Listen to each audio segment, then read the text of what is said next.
Mexican border, where cuts in legal migration have caused a surge in the illegal variety. It's here that the poverty of developing nations clashes with the wealth of the United States.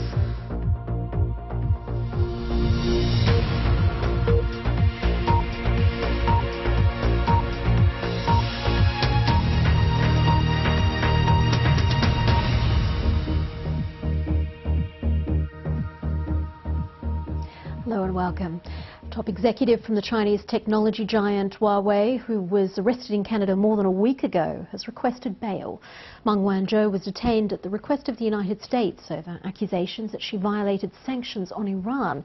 Since then, the implications of her arrest have ricocheted around the world and called into question efforts to end the trade war between China and the United States. James Ransley reports.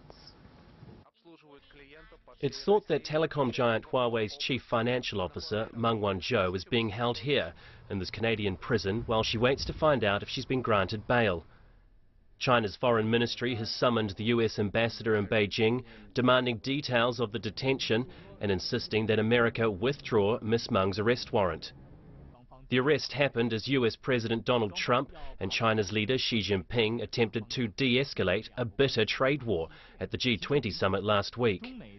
America's trade representative insists that Ms. Meng's arrest won't have much of an impact on talks. It is totally separate from anything that I work on or anything that the trade policy people in the administration work on. So for us, it's unrelated. It's criminal justice. The Huawei executive is accused of violating US sanctions by selling telecom equipment to Iran. She was taken into custody last week in Vancouver while changing planes. China's state media called the arrest a targeted attack against China's leading technology companies, and Canada's role as a participating wrecker is becoming more and more obvious. According to court documents, Ms. Meng has long-standing ties to Vancouver dating back at least 15 years, as well as significant property holdings in the city. Her family also sought leave to remain in Vancouver if she was granted bail, with her husband saying he plans to bring the couple's daughter to Vancouver to attend school during the trial. Meng Wanzhou's court hearing is due to resume on Monday. James Ransley, BBC News. Well, let's get more on the implications for relations between China and the US. June Parker is a political economist. She's currently in Seoul. June, thank you very much for your time. First of all, this arrest, this Huawei arrest, do you think it's going to impact these attempts between the United States and China to try and resolve their differences? Well, the arrest comes at a time when there is expectation from the market regarding a trade truce. But at the very core, there are other things, essential issues such as intellectual property theft, forced technology transfers that are not really readily addressed, and the 90-day timeline is quite ambitious. And I think going forward, having a strict deadline will not really resolve the issue. You talk about the 90-day timeline being ambitious. At the time it was announced, people were describing it as some sort of truce. And we're now hearing some comments from a top US trade official, Robert Lighthizer, that said that the deadline, the 90 days won't be extended beyond that time. What do you think he means by that? It means that the Chinese would have to come with an offer to the United States that is a lot more positive and forthcoming to the United States with regard to these non-goods related issues. Right now, the statements coming from Donald Trump are essentially targeted at trade deficits per se, but the fundamental mismatch of U.S. and Chinese interests lie in these non-trade, sort of non-tariff barriers such as intellectual property issues, technology transfer issues, forced ones. So Robert Lighthizer, as USTR currently, is seeking to have really a nailed-down approach, and that 90-day timeline is not really essential as long as the U.S. and China keep having this kind of a confrontational stance towards each other. So what does that mean in terms of where we end up? What's going to happen? Well, So this is not an issue that could be resolved within 90 days. So the U.S. and China will keep on struggling to reach an agreement, and perhaps an agreement is not what they are actually looking for, but more of a strategy towards playing defense against each other. So from the Chinese perspective, it was very easily seen from the arrest of the Huawei CFO that the Chinese were going very much proactively to defend their cause. And this sort of proves that the Chinese won't back down even in the 90-day negotiations, whatever the issues are. But now, with the Huawei arrest, how motivated is China to even try and meet the U.S. halfway? They will try to meet halfway on goods trade, because that's one thing they can do by buying American products, agricultural goods. But these issues regarding technology, it's an essential core of Made in China 2025, which is China's basic strategy towards further development and Xi Jinping's agenda to make China a greater nation. So, and geopolitically, much of a stronger nation in the world. And this is something that they cannot negotiate with. It's their priority. Right, June Park with that assessment, political economist in Seoul. Thank you very much. Well, a crucial parliamentary vote on the deal for Britain's exit from the European Union will go ahead this week. That's according to the Brexit Secretary, Stephen Barclay. He said it was the only way to deliver what people had voted for. But there have been predictions of a heavy defeat for the government. Here's our political correspondent, Ian Watson. Is she seeking divine intervention? Theresa May attended church in her constituency this morning. She's weathered many political storms, but she's still having to fight for her deal and for her job. Some ministers think the outlook is so bleak she should postpone this week's crucial Commons vote. But the Brexit Secretary said it won't be called off. The vote is going ahead, and that's because it is a good deal. It's the only deal. And it's important that we don't let the perfect be the enemy of the good. We move into uncharted waters. Yes, the Prime Minister is fighting for us and will continue in post. But the question for... Can she stay on as Prime Minister? Yes, if absolutely. She can stay on as Prime Minister, absolutely. Even if she loses the vote big. Yes. The Brexit Secretary voted to leave the EU, but his better-known colleague was the face of the campaign. Boris Johnson was asked in Parliament this week what his big idea was now. Well, today he revealed it. Hold back some of the divorce bill until we get a better deal. Unless they help us, then there is a risk of no deal. And to incentivise them further, we should say that we will delay the payment of at least half the 39. Can I just finish this? At least half the 39 billion until they've done a free trade deal by the end of 2020, and that is the way to, I think, to put a bit of a tiger in the tank. So if he doesn't like Theresa May's deal, would he like to replace her as Conservative leader? I will give you an absolute categorical promise that I will continue to advocate what I think is the most sensible, I'm asking you to promise that you're not going to stand against her, because you are going to stand against her. I'm going to offer you the most sensible plan to get out of this mess. The People's Vote campaign believes the final say on Brexit shouldn't be left to politicians at all. And at a rally in East London, this Labour Shadow Minister declared her support for a new referendum and wanted her party leadership to do the same. The promises made in 2016 are so far removed from the reality of the 585-page withdrawal agreement that it's time to take the Brexit decision back to the people. The Cabinet Minister, Amber Rudd, has talked about the possibility of another referendum if Theresa May's deal falls. And another government minister today says it looks increasingly likely, but MPs have to vote for it. And the attitude of Labour's leadership could be crucial, but they seem to be in no hurry to commit. We would push for a general election, and that we believe to be our absolute priority. All other options should be on the table, including the possibility of a popular vote, a referendum, later down the line. Many MPs are raining on the Prime Minister's parade, uniting against her deal, but deciding on an alternative is more complex. Well, Ian gave us this further update a bit earlier. Theresa May is staring defeat in the face, but Downing Street is insisting that Tuesday's vote will indeed go ahead. But I have to tell you that very senior figures, even at this late stage, are still pressing for a postponement. What she intends to do is speak to some of her MPs who still have very serious doubts about the arrangements for avoiding a hard border in Ireland, the so-called backstop. She spoke to her Irish counterpart, Leo Varadkar. Now, Downing Street know if she can allay those concerns, the rebellion will diminish significantly, but it's still difficult to see what of substance she can offer that can really make a difference. Interestingly, tonight, another development: Jeremy Corbyn, the Labour leader, under a bit of pressure.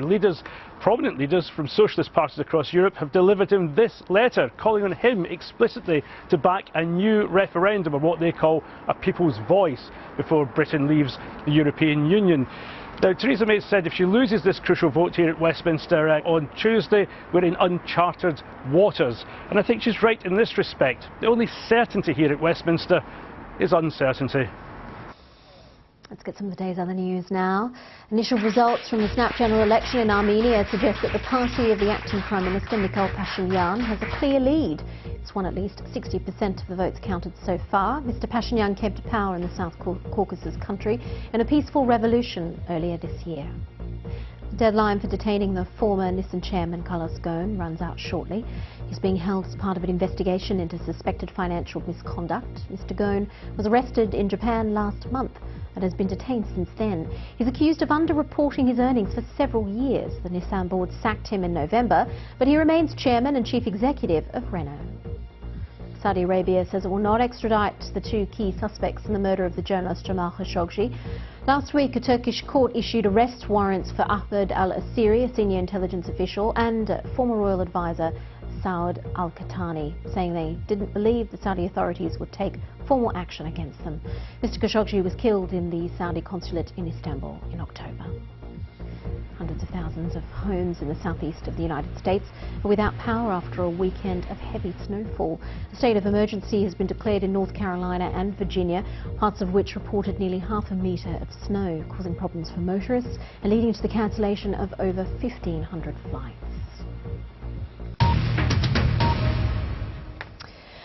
Now, a 26-year-old man has appeared in court in New Zealand charged with the murder of the British backpacker Grace Millane, who went missing 9 days ago. The man can't be named for legal reasons. Ms. Millane, who was 22 and from Essex, had been travelling round the world after graduating from university. Judge Evangelos Thomas told members of Grace Millane's family who were in court that he understood that their grief must be desperate. The judge also saying that justice for Grace, he hoped, would be swift and fair.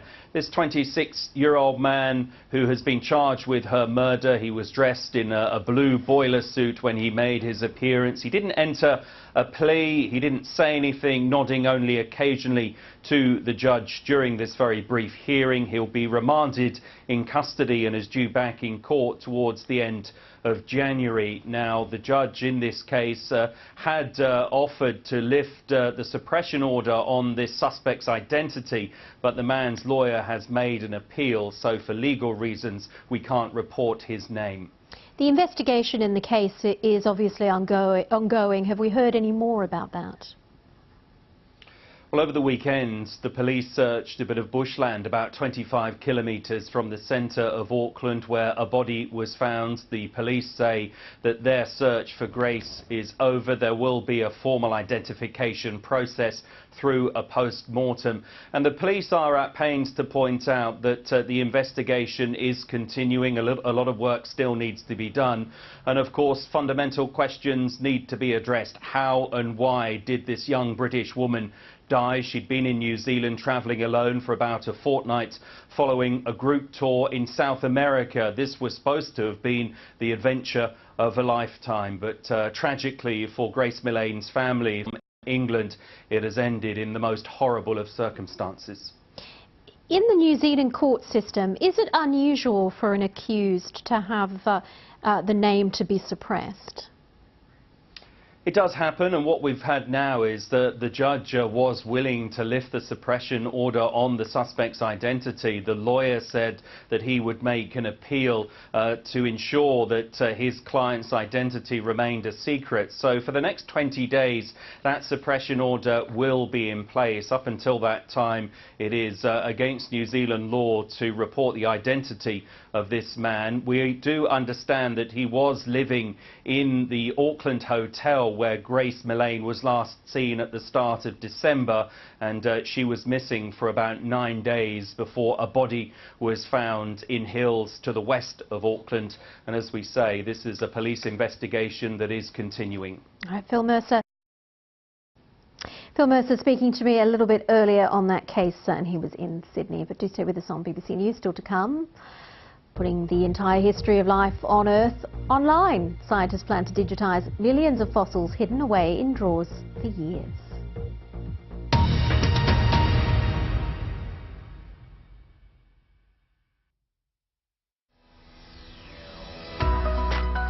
John Lennon was shot at the entrance to the Dakota building in the center of New York. There's been a crowd here standing in more or less silent vigil, and the flowers have been piling up.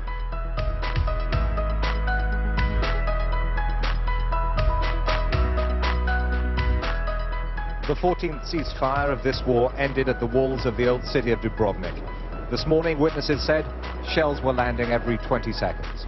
People are celebrating the passing of a man they hold responsible for hundreds of deaths and oppression. Elsewhere, people have been gathering to mourn his passing. Imelda Marcos, the widow of the former president of the Philippines, has gone on trial in Manila. She's facing 7 charges of tax evasion. She pleaded not guilty. The Prince and Princess of Wales are to separate. A statement from Buckingham Palace said the decision had been reached amicably.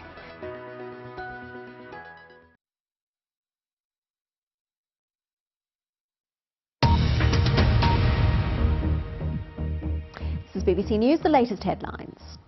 In her request for bail, the Huawei executive detained in Canada has said she's innocent of fraud charges and unwell and won't flee the country if she's freed. The British government is continuing to insist that a parliamentary vote on its Brexit deal will go ahead despite significant opposition from MPs.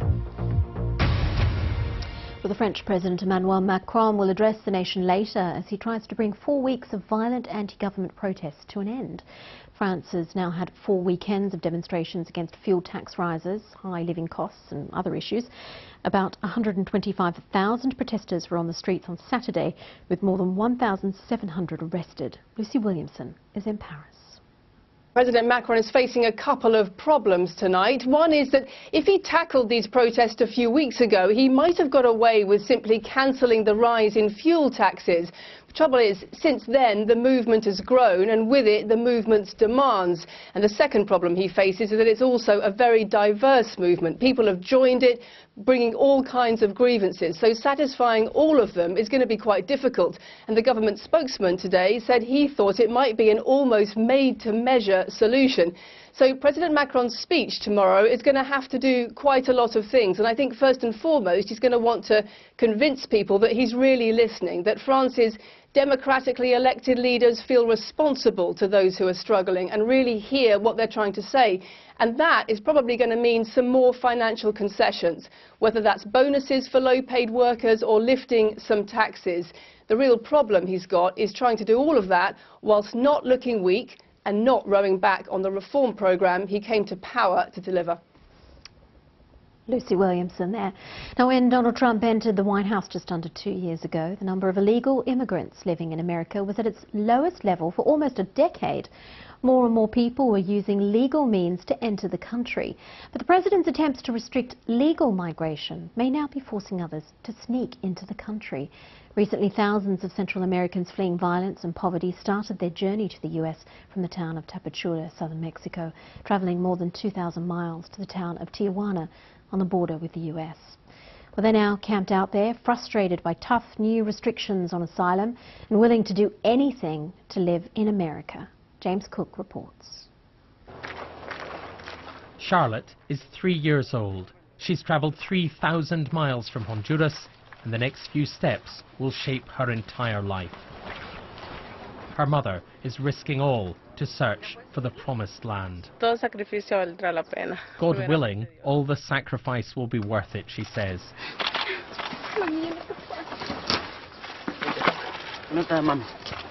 For a toddler, the scramble under the border must be terrifying. And for Charlotte's grandmother, it's almost too much. Now, the law says, this American agent must assess whether the family has credible fear of persecution or torture, and if so, let them in to correct a claim for asylum. At this border, powerful forces collide. It's here that the poverty of developing nations clashes with the wealth of the United States. And it's here too that the hopes of migrants come up against a president who insists he is putting America first. Donald Trump says the 10,000 caravan members camped out in Tijuana endanger US lives and jobs. He's made it harder for them to claim asylum legally, and he's still trying to build a great wall to keep them out. But the American dream has a powerful pull. For me, the American dream is to live there, to work there, to support my family and to live peacefully, which I couldn't do in my own country. Last month, a handful of migrants breached the border. Many more were driven back by US tear gas. The crossing was shut down on one of the busiest shopping days of the year, costing $5 million for businesses on the frontier. I think the people who live along the border understand the border very well. They understand how dynamic it is, how it's a shared economy. Maybe for some people in other parts of the United States, they don't really understand that. A lot of cars are manufactured there and come over here. It's just not possible to just draw a line and say we're going to close that. Rachel is the baby of the migrant caravan. She joined it at 19 days old. Her entire family was caught up in the chaos at the border. We went to the border and they threw gases at us and also at my little girl. So after that we decided to stay in Mexico and just look for a job. So far they've traveled as far as the Atlantic Ocean is wide, but they're no closer to knowing their fate. James Cook, BBC News, Tijuana in northern Mexico. Now, how do you give fossils a future? Well, apparently you put them online, and that's exactly what London's Natural History Museum and Washington's Smithsonian Institution in the US have set out to do. They're digitally recording millions of fossils in their collections, many of which have been hidden away in drawers for decades. Our science correspondent Victoria Gill has the story. So we're in our brachiopod collection. Tucked into thousands of drawers, the entire history of life on Earth. There's dozens of things in every box, in every... Wow. Yes. There are 40 million fossils stored here at the Smithsonian Museum, and a team is carrying out the mammoth task of digitally recording every single one. We have drawers here in the collection that haven't been opened in decades. The data held within museum drawers is trapped, and we are bringing that trapped data out into the light. We're mobilizing it for research. Photographing and logging the details of each specimen in this collection alone will take an estimated 50 years. But it's part of an effort by institutions around the world to create a global digital museum where every piece of the fossil record can be studied online. The devastating fire at Brazil's National Museum this year destroyed knowledge that was amassed over 2 centuries and was a stark reminder of the need to protect and log such scientifically valuable collections. This goes way beyond ensuring this huge collection. It means that this Triceratops skull, for example, could be in dozens of places at once, anywhere in the world, for any scientist to study. And with a very detailed digital scan and a 3D printer, researchers here at Bristol University have been able to bring these dinosaurs into their lab.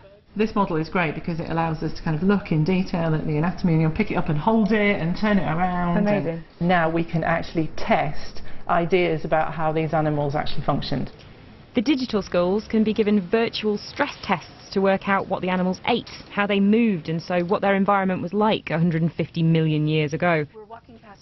Museums have gathered vast amounts of evidence of hundreds of millions of years of evolution, Now the challenge is to make sure it's shared and studied, not hidden away in the dark.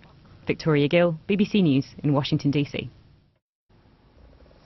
Now, let's just show you latest pictures that we have coming from the Argentine capital, Buenos Aires. You can see thousands of what are River Plate football fans brought to the city centre. Will stand still. They're celebrating their team winning the Copa Libertadores. That's the biggest contest in South American club football. And the game was actually played more than 10,000 kilometres away in Spain, where they beat their Argentine rivals Boca Juniors 3-1 in extra time. The match was played at the Bernabeu Stadium in Madrid after being postponed last month when Boca's team bus was attacked by River fans in Buenos Aires. You might remember when that happened. Obviously, lots of people thrilled that their team had won. Much more coming up. Stay with us.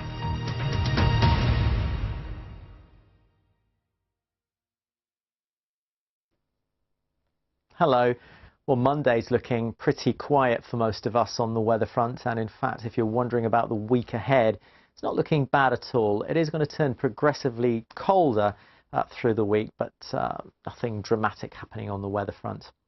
So let's see what's happening then on Monday. For many of us, it's actually going to start off fairly bright, if not sunny. A touch of frost is on the way, certainly for Scotland and northern parts of England.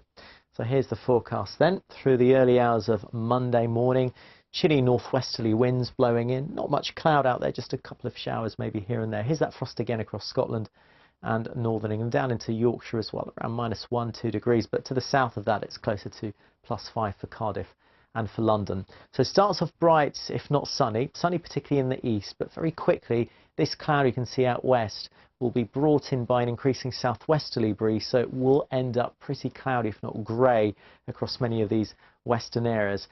The mildest spot will be Plymouth, 12 degrees, pretty balmy here compared to Newcastle, only around 5 degrees Celsius.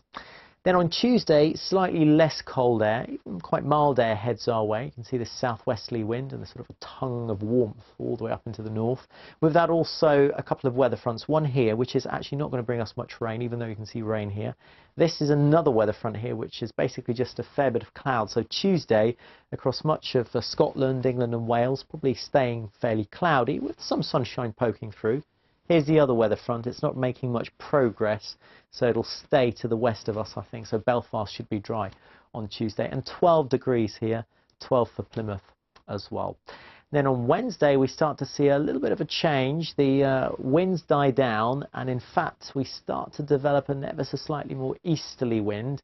That also means that the temperatures will start to dip. So I think for most of us, it's down to single figures, 6s and 7s, that sort of thing, maybe just about scraping a 10 there in Plymouth. Now, the bigger picture shows where the colder air is coming from on Thursday, in fact, all the way from Russia, across the Baltic, southern Scandinavia, the North Sea. You can see that colder air ends up right across the UK. Not desperately cold, but you will feel those temperatures dipping away as we go through the week. In fact, let's take a look at London then. You can see on Monday it's 10 degrees, by Wednesday it's 8. And on Thursday and Friday around 5 or 6 degrees, and at times pretty cloudy too, so it will feel cold. Bye-bye.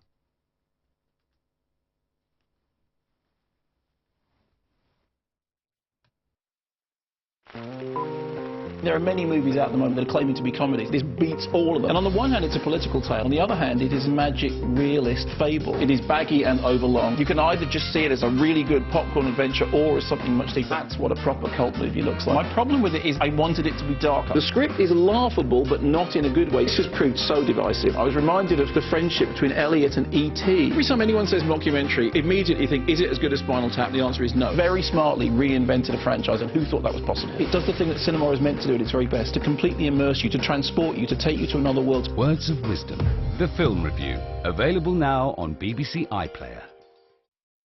It's all coming down to this place, the Commons.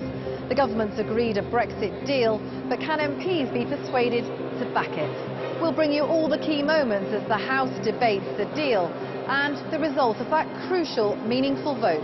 Stay tuned to the BBC News channel for every Brexit development.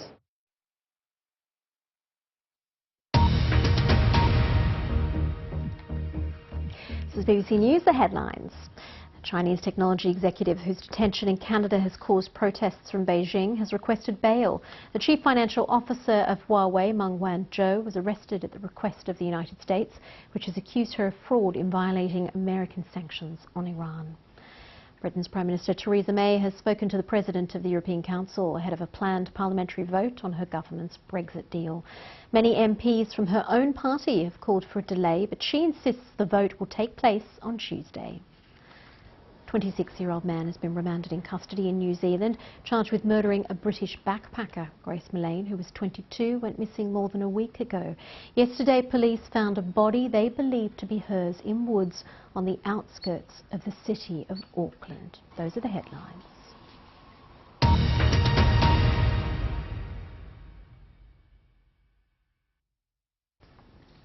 It's 3:30 in the morning. Now on BBC News, Dateline London.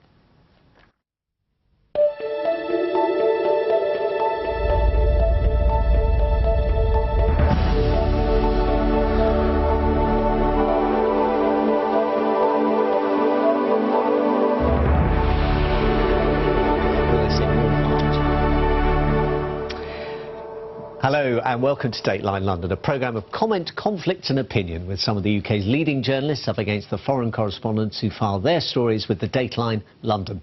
This week, leadership tested and found wanting. The UK's MPs find Theresa May's government in contempt after a big rebellion by her own supporters. A taste of things to come in the vote on Brexit next week. Carbon emissions go up in Paris as protesters use fire and fury to force President Macron to pause tax rises he says will make the air cleaner. And the nations of the world head to a country that loves its fossil fuels to write a new rule book to curb climate change. With me to discuss all that, Agnès Poirier of the French news magazine Marianne, Isabel Hilton, who writes on environment policy at China Dialogue, David Aronovich, whose columns appear here in the UK in The Times, and the US journalist Greg Katz from AP, the Associated Press. Welcome to all of you. Now let's begin on Tuesday of this week, when MPs will vote on whether or not to accept the Brexit terms negotiated with the European Union by Theresa May. Prospect of defeat apparently looms large, not least after this week's vote in which the House of Commons found the government in contempt of Parliament. Ministers have been resisting publishing the full legal advice, which confirmed that during its transition out of the UK won't be able to unilaterally withdraw from a key part of the agreement. It took barely a handful of MPs from Mrs May's Conservatives to rebel to ensure the government's defeat on the contempt motion. Many more than that have said they'll vote against her on Tuesday. David, prediction is a mug's game, even more in this case. Do you have any sense at all of how this week is going to pan out? Well, you've just told me that prediction is a mug's game and asked me to be a mug. And I'm going to... Welcome to the programme. I'm respectfully going to decline. I mean, but help you out a little bit more with if you like, kind of some form of analytical framework for this. Big question is there any kind of settlement or deal, or proposition for a deal, one proposition for a deal which Parliament could agree upon? Is there such a thing? Never mind Theresa May's deal for the moment, which they'll almost certainly defeat on Tuesday, and that one prediction I think everybody can make. And the second thing arising from that is, what is the form of government which we could have, short of a general election, or would we need one, which could deliver that one deal which Parliament could actually agree about? So just keep your eyes on those two questions. Just on that question of why it would be short of a general election, kind of MPs have sort of tied their hands on a general election. So the good old system where you just kind of voted down what the government did, they held a no confidence vote, that was defeated, and you went to the Queen and said, here you go, seals of office, I'm off, and she called a general election. That option isn't there anymore. No, so that was abolished during the period of the coalition government, and now effectively something like, I think it's 2/3 of MPs, don't they, have to effectively agree that they want a general election or will take actions leading up to a general election. And of course the problem with that is the people who think they're likely to lose in the general election tend not to want to vote for it unless somebody can try and convince them that they'll look silly if they don't. In other words, I might lose my seat, but at least I won't look stupid. Yeah. That's a difficult pitch. Yeah. And it's not at all clear. I mean, also, if you look at the polls don't exactly shout confidence either to the Conservative Party or to the Labour Party as to what the consequences of an election would be. So that is also a dubious proposition. It'd be a waste of good crisis to have a general election, not least because it wouldn't resolve anything. At the moment you've got two major parties which are both non-functioning coalitions.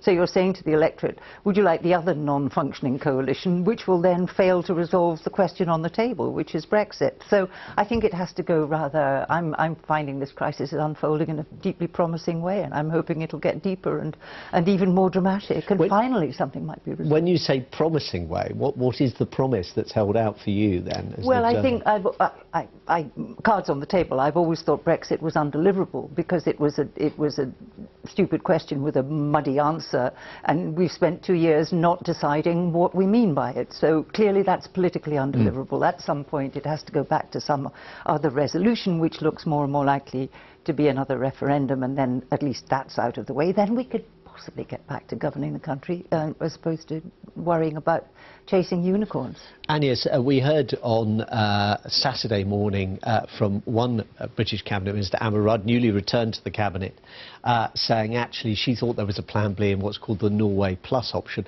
All of these variations, we don't need to get hung up on the details, I think, on this occasion, but all of these variations effectively require a compromise of one kind or another. Do you detect, at the time you spend in the UK, any willingness to compromise? Is there a realisation among politicians on either side of this argument that compromise is inevitable? Well, the Britain I know today is not the Britain we've known for decades. It's behaving in a very un-British way. We don't understand what's going on. We thought you didn't do ideology. You've been doing it for 2 years and a half. We thought we were relying on you in Europe for not doing passion, which is so dangerous in politics. Look at what's going on in Paris. And you've been doing it for 2 years and a half. So we just hope that somehow you'll become British again. And I put all my hope and faith in the British Parliament, because it's, Britain is a great democracy after all. And the end of the nightmare could come from British MPs if only they decided, to pull their weight and perhaps to revoke Article 50. I mean, I know it's a wild optimism on my part. So you think anyone in Brussels who seriously thinks that Theresa May can win this vote on Tuesday, that's for the birds? You think, actually, let's look to another option now, which the opposition leader, Labour's Jeremy Corbyn, has said, in order to allow for more negotiations, were he Prime Minister, that's an option he'd consider. It would be easier in a way for everyone if her deal was voted. I mean, it wouldn't be in the interest of Britain.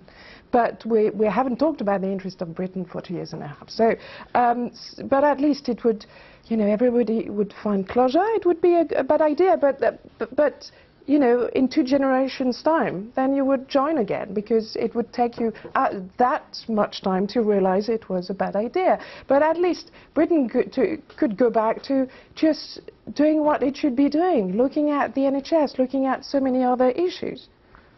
Greg, are you fascinated by this, or pulled by it, or baffled? I'm totally enjoying it. I'm nervous about covering it because, as David said, it's utterly unpredictable, and the result of the next 72 hours and 7 days and 7 weeks is quite unknowable. But I think what Agnes and Isabel hinted at is Parliament became much more important this week. 2 key votes in Parliament where it asserted its authority and its ability to shape a deal, and then what I thought was an important non-binding opinion from the European Court, which could well become binding with a ruling we're expecting Monday, that basically gives Parliament the right, if it's confirmed, to revoke Article 50. So my question for all of you constitutional scholars is, what happens if Parliament says, OK, we've made no progress, we direct the government to revoke Article 50, and the government doesn't do it? Well, the revocation, I think, is a bit of a red herring, unfortunately. I mean, the revocation would effectively annul the result of the referendum by Parliament unilaterally. And there are very, very few takers for it. But almost any other course of action that we can imagine after Theresa May's deal is defeated would require an application for an extension of Article 50, and that does require the EU to agree. Sorry. It was relevant to the degree that were there to be another referendum which gave permission to Parliament to revoke, there is no complication about revoking. So that argument is in or indeed a general election, or even conceivably a leadership election for the Conservative Party. I feel like that woman who said not again. About having a general election. You know, we talk about Brenda, this. yeah, she should definitely Brenda flee in the Bristol. country. Yes. Turning off the television and the radio. And Cancel the newspapers. Let's remind that this is essentially an English problem. You know, that we talk about Britain, Scotland voted the other way, Northern Ireland voted the other way. So England and Wales have got an identity problem which they have to somehow address themselves.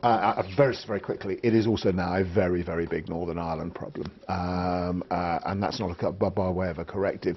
One of the interesting straws in the wind are a couple of polls that suggest that people in Northern Ireland might actually prefer unity with Ireland than a no-deal Brexit. Northern Ireland's got itself into the position whereby it voted to remain, is represented in Parliament entirely by people who are hardline Brexiteers, and the people who best would represent the people who wanted to stay won't take up their seats in Parliament. That's a well-functioning political system. And if you remember the Good Friday Agreement, that's the tipping point for when it could reunite with the Republic. If you have a majority of citizens inside Northern Ireland saying we want to be part of the Republic, then that's what's called for. That's the prescription. That would trigger, guess what, another referendum. We'll leave that one for another day. Let them drive less had appeared to be Emmanuel Macron's initial response to the Gilets jaunes or Yellow Vest protests which erupted across France over his plan to increase fuel taxes. The president said he was doing his bit for the environment. Those who complain about higher fuel prices also demand action against air pollution because their children are sick, the president said. Did nothing to dispel his reputation for regal arrogance. After a weekend in which Paris resonated to the sound of tear gas and stun grenades, his government suspended the fuel tax increase. Mr Macron's Prime Minister conceding this anger is rooted in a profound injustice. Agnès, how do you look on at the week's events? Do you think last weekend's protests and the response of the Macron government represents a turning point for his presidency? Oh yes, definitely. I mean, it is his first test, really, because, I mean, strangely, we thought last year would be the first test. We had 3 months of strikes, you know, transports was quite impossible. I mean, the country was quite paralyzed, and he just soft on the protest organised by trade unions and both the extreme left and right parties. It was all very well organised, unlike what's going on at the moment. And we thought, OK, he's done it. It's, you know, it's through. This is a different presidency. He can ride out the protests. On to the next reform. And this one, we haven't seen it coming at all. I mean, I was quite worried before the first day of action on November the 17th, the first Saturday, because there was something going on social networks, the Yellow Vests. And it's a revolt. It's not a movement yet. You know, it's like in the 1880s when the trade unions were born out of revolt. You need some organisation, you need delegation, you need representation. Some way of taking it forward. Exactly, and we haven't got that yet. That's why it's very, the situation is quite volatile and dangerous for French democracy, because we're talking about who are the Yellow Vests. We know and we don't know. It's about 5 million people who belong to the middle, to the lower middle class, but socially, geographically or professionally, you know, there are artisans, small shopkeepers, farmers, self-employed people, but Macron, I mean, they all talk about Macron having to resign. They want the head of Macron rolling down the Champs-Élysées. Well, Macron's been in power for 18 months. He wasn't even born when the public policies that started, you know, the 30 years of sort of gradual, how could you call that, you know, poison sipping through the French system, and responsible for this immense and very deep anger. And at the moment it's the get off one's chest moment, and in a very French way, very violent. And it's quite worrying because we're talking about people who come to Paris to actually kill police forces. You know, we're used to the theatre of politics, but usually it's quite safe because there's an organisation behind it. There are people to deal with. Completely. Okay. Trade unions. We know that, you know, they talk to the police talk to them.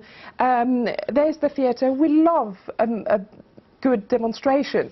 But this is different, hence the danger. Greg, I mean, there's a lot for people to be angry about, isn't there? I mean, from an American perspective, of course, fuel taxes of this kind would be sort of politically unacceptable anyway. But even allowing for the European context, I mean, I was looking at some statistics this week. France's richest 1% control 20+% of the country's wealth. So much for a revolution 250 years ago. America is France's oldest ally. Yes. We look at this kind of thing. What earth's going on? Well, I look at it as we're used to these episodic outbursts of violence in France caused by this inequality, but usually they're at a much smaller scale, and they literally burn themselves out after 48 hours or so. This one just seems completely, it develops so quickly, and it seems really out of control at this point. And so, what occurs to me is, the conditions in Spain, parts of Italy, it's not like Europe is going strong. Is this going to show up in England out of some anger of Brexit? Where does this spread? It's hard to judge. I don't see much of a comparison to the States at this point, where the president doesn't believe in climate change or man's contribution to climate change. Yeah, we're going to talk about that in a bit. Yeah. But certainly in terms of street protests of this kind, nothing you would be used to on this scale. We'd have to go back to 1968 to see this in the States. It doesn't really, though, seem to be about climate policy. I mean, the diesel tax, yes, that triggered it. But as Anya says, we have 30 years of rising inequality, and it seems to me the common thread in all these movements is rage at inequality and rage at the lack of attention to those who suffered under the last 30 years of globalization and concentration of wealth. They say you're talking about the end of the world, we're talking about the end of the month. Yes. I mean, that's quite a succinct message. But carbon taxes, diesel taxes, they operate in something like 70 jurisdictions around the world. In British Columbia, for example, where they've had it 10 years, the revenues go to the poorest households. This is not necessarily a tax on the poor. But the fact that those who already felt under pressure perceived the rich being let off and the poor being hit is really rooted in something much deeper and more lasting. That's why withdrawing it hasn't changed anything. The irony, of course, is that there's real caution in France. That is to say, of course, there are rising inequality. But if you compare it... But the welfare system is generous, would you say? The welfare system is the public spending. France is a champion of welfare state. 57% of GDP is redistributed. And the health system functions much better than Isn't there a classic problem of the long-term objectives of the president taking longer to come through than people's patience is likely to last? I mean, Macron has done all kinds of things. Let's say, let's take the example of class sizes, significantly reducing class sizes, which is partly supposed to help the educational standards and levels of ordinary people so that they can aspire to and take the new jobs which are likely to come up, rather than holding out continuously the prospect they can go back to old jobs which have gone, because he doesn't believe those will exist, and they won't. And so, at the one level, we always say that we want politicians that look long-term and plan for the long-term, but actually such politicians are generally punished for not keeping their eye very firmly on the short-term. Make just one other small observation: always leave people's cars alone. It is absolutely astonishing, the psychological attachment people have to their cars. The French president said, don't touch cars with the French people. Don't touch their cars. When I was a school governor, the only thing that would ever get the parents going, they didn't care about the curriculum, they leave that to the teachers, was when you interfered with the parking. Dropping off and picking up on all of that. One last word then on Macron and Agnès. Do you think he has a grasp of how serious the situation is? Oh, yes. Completely. And also what we haven't talked about, those yellow vests, if you compel their demands, and they are as varied as they are vague, but the French newspaper Le Monde actually came up, okay, look at them. So 50 demands, going from Brexit, leaving the European Union, to leaving NATO, to having less taxes but more public services. But they compared it with all French politicians' political programs, and it corresponded to Marine Le Pen's program and Jean-Luc Mélenchon's programs, that is to the diametrically opposed extremes. So it does, you know, we thought for 18 months that France was this isolated, wonderful paradise without any populism, or at least, you know, on the side, and it's happening, you know, it's happening. And with, of course, fake news playing part, and Russia today playing part, and we're just having it in France. But Agnes, when you describe the people who were taking part, the name Pierre Poujade inevitably came to mind. I mean, you really, as you know better than I do, you really have been here before, but maybe not so much on the streets. Well, except Poujade was really a corporatist. You know, it was small shopkeepers. This is, you know, this is much wider. So it's a bit of Poujade, it's a bit of Jacquerie, it's a bit of Général Boulanger in the 1880s. I mean, I could go on forever. It's a bit of the 1934 extreme right leagues. You know, I could go on. How many hours do we have? Not enough, sadly. The whole programme.